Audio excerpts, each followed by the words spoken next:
You're listening to Recovery, Healing, Outreach, and Awareness, a podcast about domestic violence, sponsored by Randy's House of Angels.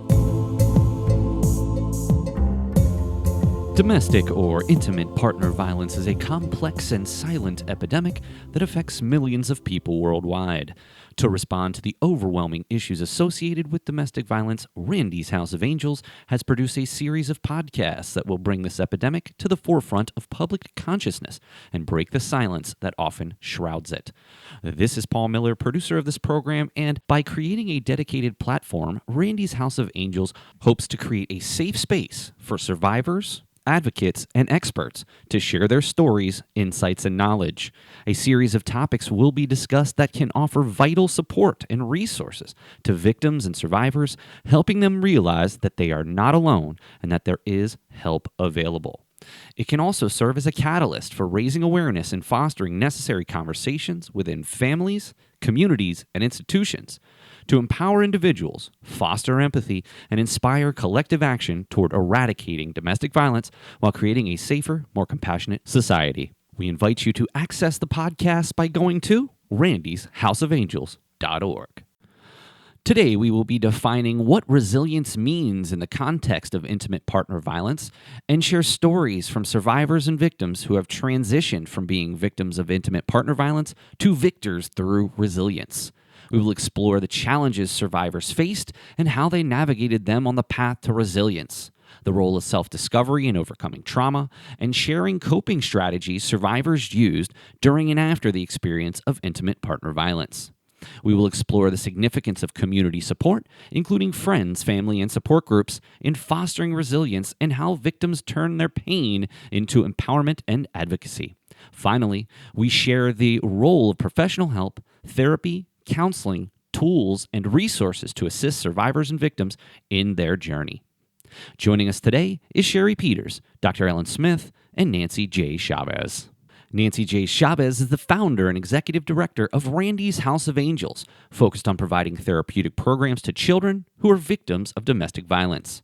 Services include trauma-informed programs, including both individual and group therapies to help traumatized children, as well as a 3-day camp to empower children who have experienced domestic violence. Nancy co-authored Stabbed in the Heart: 3 Murdered Children, 2 Resilient Mothers. 2 courageous women share their heartbreaking stories of the murders of their only children. Through the power of their stories, readers understand the impact of the crime, the stages of grief, the struggles they endured on their unique journeys, and the importance of friends and family. The facilitator of today's podcast is Dr. Ellen Smith. Ellen Smith, MD, retired after 30 years of teaching and practicing family medicine in the Harrisburg area. Her undergraduate studies were at Hollins University, and she completed her medical degree at the Penn State University College of Medicine in Hershey, PA. In addition, she completed a family medicine residency at Lancaster General Hospital. Since retiring, she has studied adversity, how a traumatized brain works, and how to bounce back and become more resilient. She is passionate and appreciative of the opportunity to educate thousands of people about these topics. She also volunteers at the Trinity Preschool of Harrisburg, a grant-funded, inner-city, trauma-informed preschool. Finally, she has developed a tool called the Personal Resilience Planner, which takes the above concepts and provides a practical way to look at strengths, trauma responses, resilience, and how to progress in these areas over time.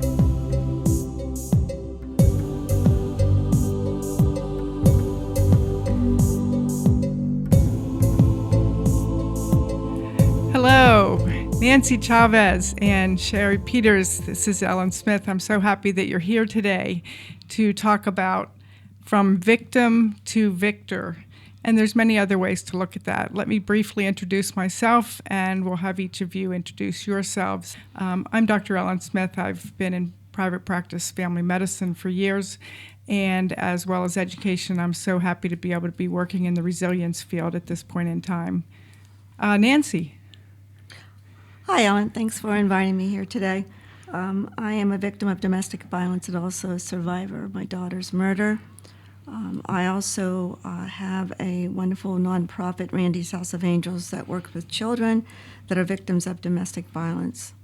And Sherry. And I'm Sherry Peters. I'm a social worker, and I have been passionate about this whole area of trauma and resilience, and I'm glad to be here to have a discussion today.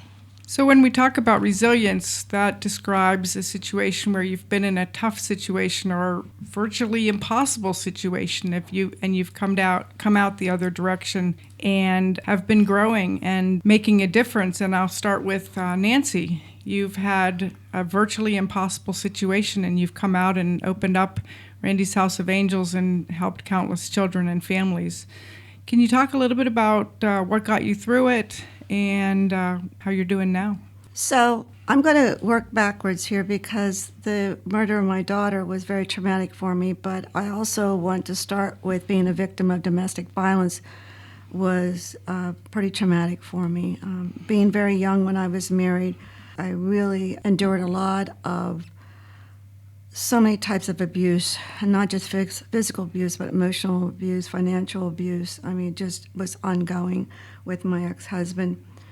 But I would tell you that, when you talk about being a victim is one thing, and then a survivor another, and then also looking at yourself internally. It wasn't later into my life that I realized that resilience was there all the time. I just didn't recognize it.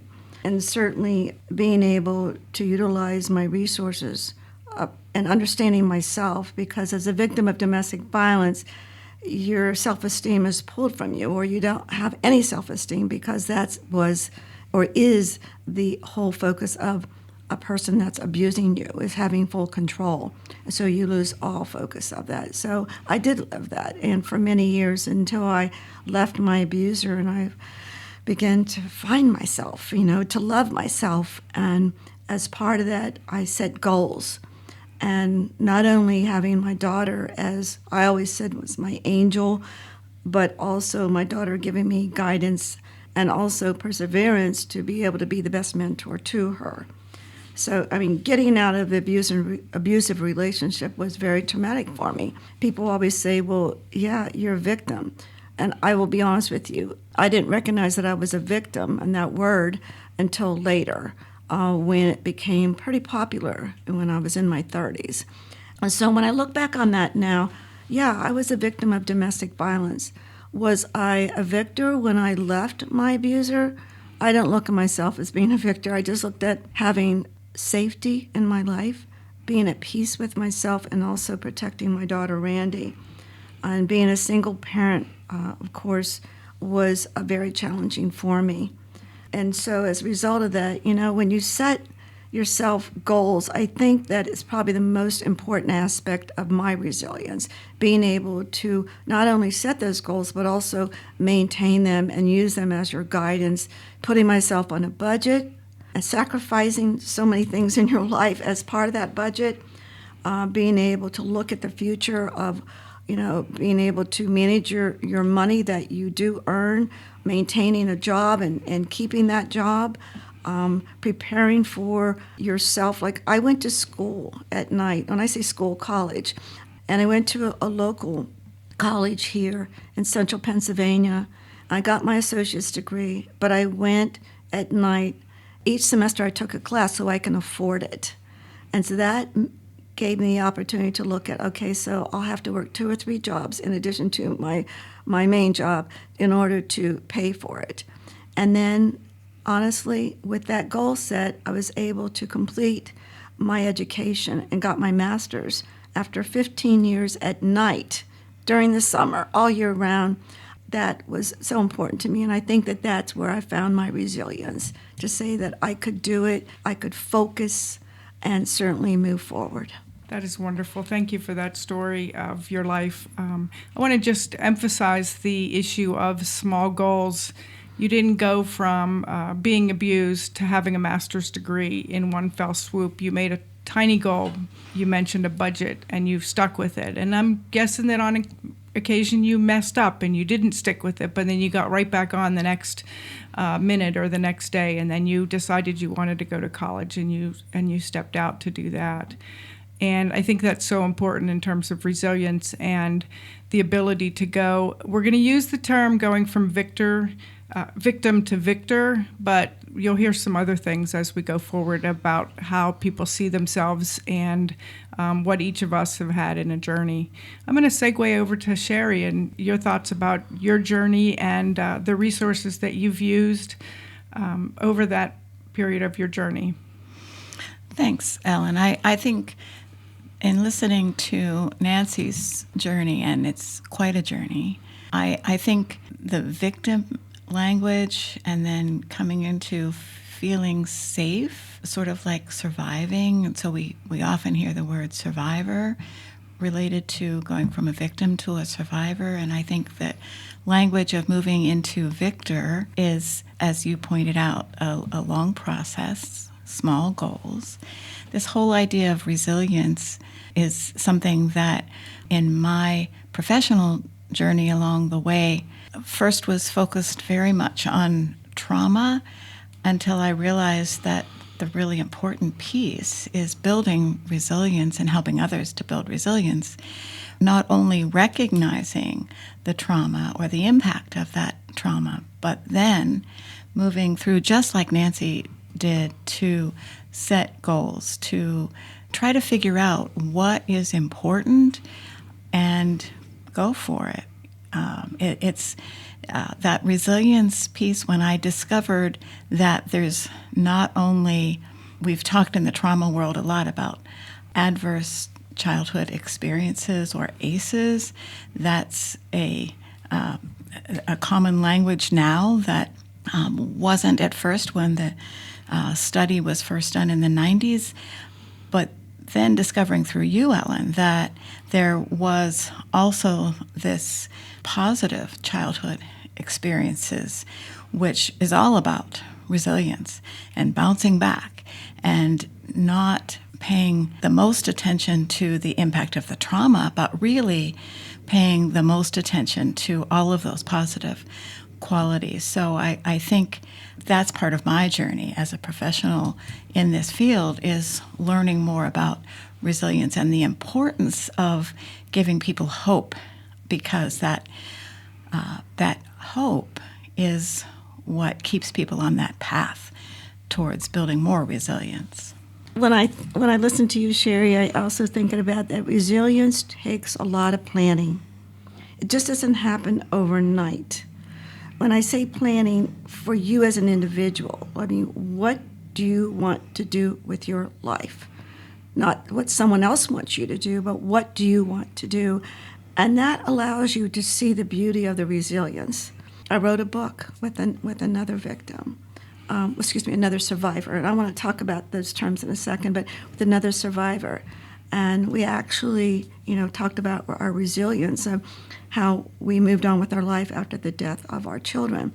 But it really gave me a good understanding of resilience is something that it comes natural, and as you become a better person, as you begin to, and I always say that you got to love yourself, you've got to know yourself, and that resiliency, you realize has always been there.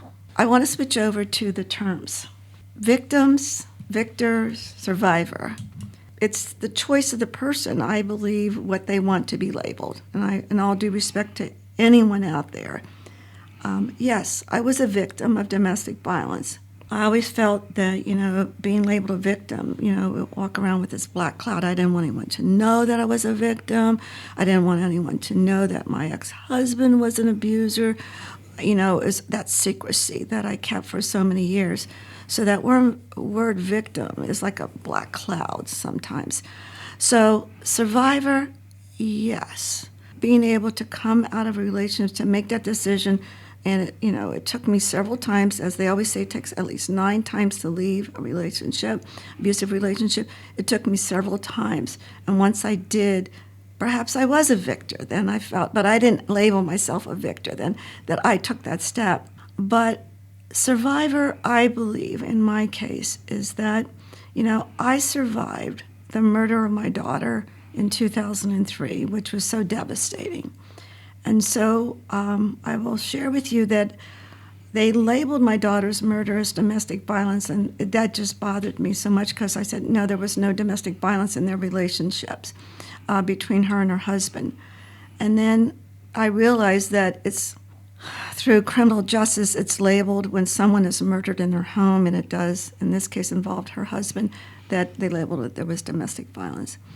And so I thought, I'm not a victim of my daughter's murder. I'm a survivor. I'm still living. I'm a survivor. I'm still speaking out for her.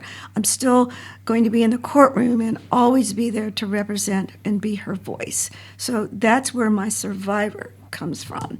Am I a survivor now from moving on with my life and from being a victim and a survivor of my daughter's murder? Yes. Victor, I have a hard time with that because maybe my self-esteem still exists. I don't know. But I'm not patting myself on the back. I just know that I have that ability to move forward. And I've done that through creating this nonprofit in memory of my daughter, Randy, to help children that are victims of domestic violence. Thank you both.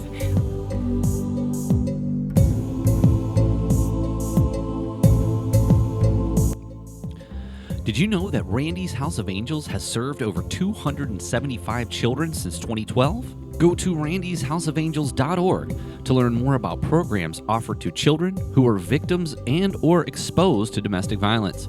Programs are offered at no cost to parents and guardians in 6 central Pennsylvania counties, including Cumberland, Perry, York, Dauphin, Lebanon, and Adams.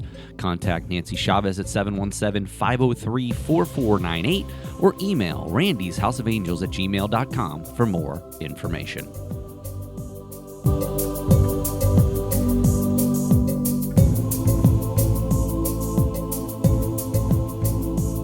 I just want to say Nancy is very humble. She is doing fantastic things and is very humble, and I'm impressed by her and inspired by her. Quick question, what is the name of your book? Stabbed in the Heart, Two Resilient Mothers. Wow. Stabbed in the Heart, Two Resilient Mothers. Our children were stabbed to death. Lynn Shiner, who I wrote the book with, and myself, her 2 children were stabbed to death, and of course my daughter, Randy.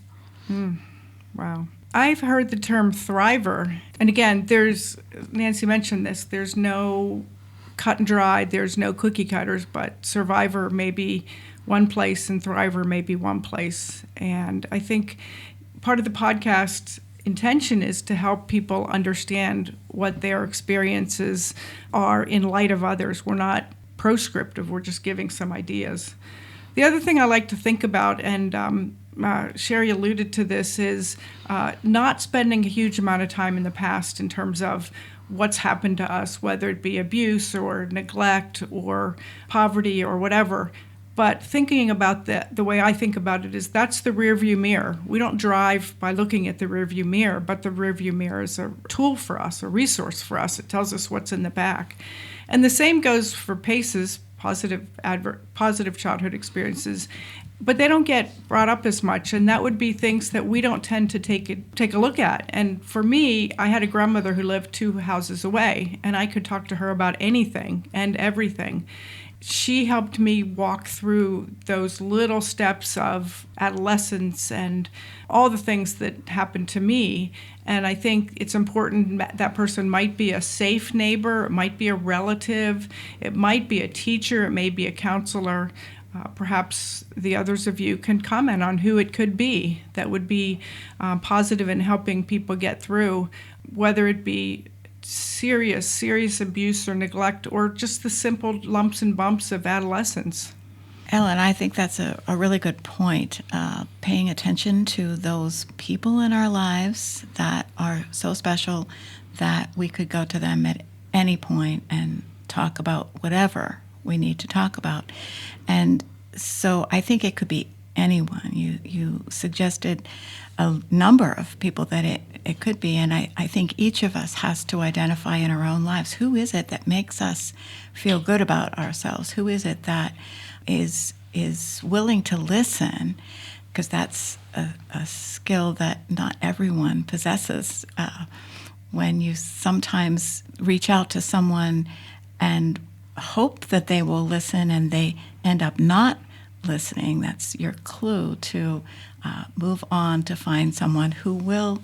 Thinking about the people that are important to us really leads me into thinking about, Ellen, your tool that you developed, resiliency, because that piece on there that talks about who you can go to and at any time of the day or night and be supported and listened to unconditionally is really an important thing. And maybe you could talk a little bit about that. Absolutely. We've talked about people you can go to, thinking about where each of us is right now. I think about my friend Hassan Batts, Coach Batts in Lehigh Valley. You're starting 1, 2, 3, 4, 5. Pick a number, doesn't matter. Who can you call in the middle of the night and they will answer the phone 100% of the time? And they will listen and they will come out to you if that's what you need. And I think that's so important, and that leads back to part of the tool, which is who is an important influence in your life. And that could be a past influence or a present influence. For instance, I spoke about my grandmother. Well, she's no longer alive, so I can think about what she would say, and that's really important, but also what calling those people. The other thing I really encourage is, we talk about strengths that can be kind of poo-pooed, but talk to a very trusted person and say, what is positive about me. Really push into those strengths. And so I recently heard a situation where somebody was offered a job and it wasn't the right job for them. And so everybody said, this is the best job ever. But no, it wasn't for them. And so they said no. And I think skipping things that aren't healthy for you. Yeah, it may be a great job. It may be a great anything. But if it's not great for you, let that go. So I think that's really important. I know, Nancy, you wanted to mention something. Well, I now deal with PTSD, and I manage it better. It's been 21 years since my daughter's death, but with that, I always think about that. Certain times of the year, I reach out to certain individuals because I know that it's heightened. But I do agree with you. I have brought people into my life that I can trust and I can call, I can talk to, and there's others that don't want to talk to me about what I want to say. And I realize that. So best example is when my daughter was murdered and I went back to work and people would look at me and approach me and they didn't know what to say. What do you say to someone where their child was murdered? So I've learned that. I've learned about people more. I've learned about who I bring in, who I have brought into my life. Those in the past made a great influence on me, my mentors, through my job and also with just my growth overall. So I'm very, very thankful. But your resilience plan that I have done myself has made a big difference to help me look at me where I am today. Where I was 20 years ago or where I was 40 years ago when I was married. I've grown, of course, because that's a natural part of my growth. But I would say that your resilience plan, it makes me look at myself inside and out. And I'll mention that the resilience plan is not therapy or anything like that. But one of the things we look at that you mentioned earlier is goals. And so we talk about looking at your strengths, looking at the people that are supportive of you.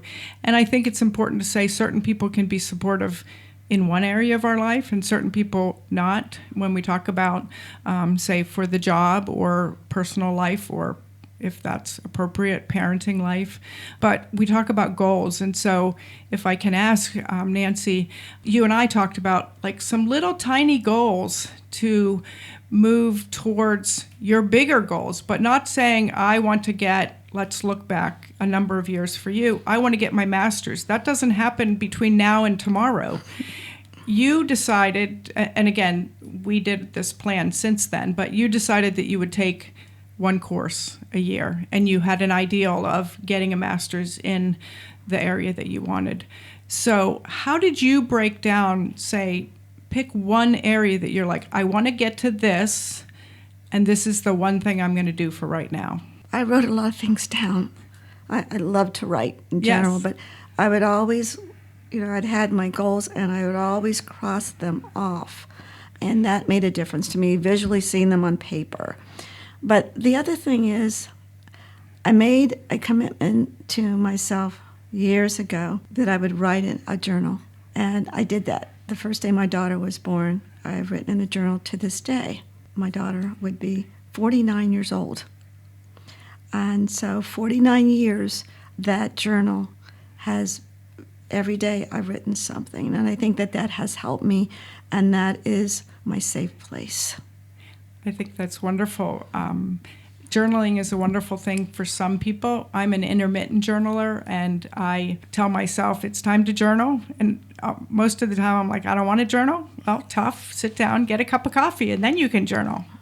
But I just write everything, and I think that I'm going to write for 50 pages. And I write, for me anyways, 4 to 5 pages, and then I'm done. There's nothing more to write. And I will say that for some people, journaling is the wrong thing to do. Each of us has to figure that out. If the listener says, I don't know, try journaling. Try it for a little bit of time, however often you want, and then go from there. Mm-hmm. So. I always say this, and I didn't realize this till later, that I believe in God has a lot of guidance for you in so many ways. I thought about, why did I write this journal? Why? And so now I know it's a recording of my relationship with my daughter, our unconditional love that I could read, and I could just remember the wonderful times with her. So I truly believe it's important to me. Excellent. I think that's great. I do want to talk about the word victor, though, because that's part of this discussion. Yes. I just want to say to individuals out there that are victims like myself and survivors is that, considering yourself as a victor it's like the end. A victor to me is like saying, okay, you've done something and that's it. I don't like that to be an end for me because I want it to be ongoing. I made a commitment, which is very difficult for me, to move on with my life after Randy was murdered. And then I decided to create a nonprofit. And so it's been since 2011, and I have wonderful individuals like Sherry Peters that's on my board and others that support me. So they are my mentors. They're the ones that are driving the goals and the objectives of Randy's House of Angels. And so that to me is so important. But more importantly is that I have so much to do. And I think my strength comes from my daughter, even though she's not here. Mm-hmm. And so I want individuals out there to know that just find that inner strength and hold on to it. Don't let individuals tell you where to go to find it. Just know that it comes within. Mm-hmm. Oh, that's beautiful. Yeah, and I would not guess. I know that you're a mentor to many people, including myself. And I think that's so important. We can be mentors to each other. Yeah, absolutely. We can be mentors to each other. And I love the way you describe how you sort of shy away from that word victor, because building your resilience is ongoing. It's not a place that you arrive suddenly and all of a sudden you're absolutely fine. It's an ongoing process. And I want to point out that there's all kinds of ways that each of us has. For Nancy, it's journaling, and that's a really important piece. For me, it's not necessarily journaling, although, as Ellen said, I'm sort of an intermittent journaler throughout my life, but not so much. I occasionally run across something that I wrote decades ago and think, oh, wow, I didn't realize that I was in that space at that time. So I do recognize the value of it. I just don't do it. So I wanted to think about the other kinds of resources that we might have, like even something as simple as breathing and diaphragmatic breathing, or just breathing into our belly breathing, is something that can be really helpful in those stressful times, or even in just an everyday kind of thing to help us get through each day. And I know that Ellen has developed all kinds of lists of resources that are available to help folks. And we will be putting those things on the Randy's House of Angels website so that people can actually pay attention to finding some resources that can help them, because it's not a one-size-fits-all. When we build our resilience, it's what works for us. Sherry, I would add, I look at exercise as being very positive for me in whatever form. Maybe if it's walking, like this morning, I'll walk 3 miles. The other thing I think is really important is eating well, and having a healthy body, healthy mind. But one thing that I strive every day of my life is to surround myself with positive people, positive things, and it's very tough.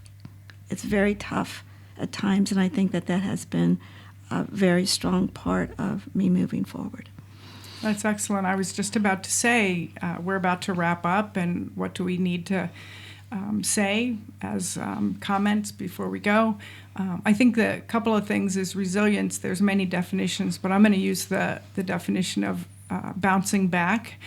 Thinking of a rubber band, if we stretch a rubber band, it bounces back every now and then. It does break. But the other thing that I think is so important, and I did not think I had any resilience at all, everyone has resilience. Everyone has resilience, and everyone can develop resilience. And so I'll just say I about flunked out of medical school, but I figured out a way to not flunk out of medical school, and it was a hard situation. And so any other comments from others about what you want folks to hear or things you want to highlight? I think for me, it's just to really pay attention to what is important to each of you, because none of us can tell you what it is that's going to work for you. So it's just pay attention to yourself. And I would say believe in yourself. Know that whatever you do, if you have children, your actions are impacting your children. So just be aware that you play a very important role in so many individuals' lives. Well, thank you both. Thank you. And we're so happy to have this opportunity. Thank you.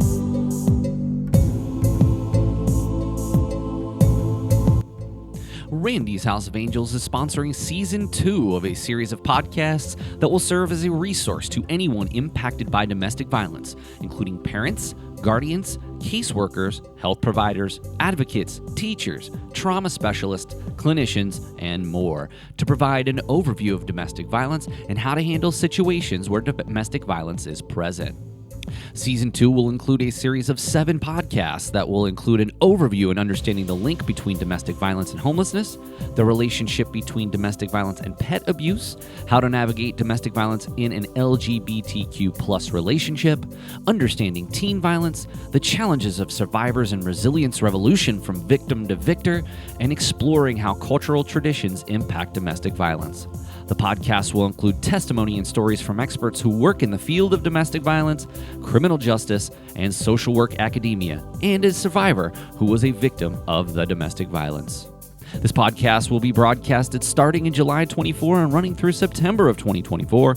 Go to Randy's House of Angels website at randyshouseofangels.org if you missed the podcast, if you'd like any of the resources that support the podcast, and to take a brief survey. Your feedback is essential to shaping and informing future episodes of our show.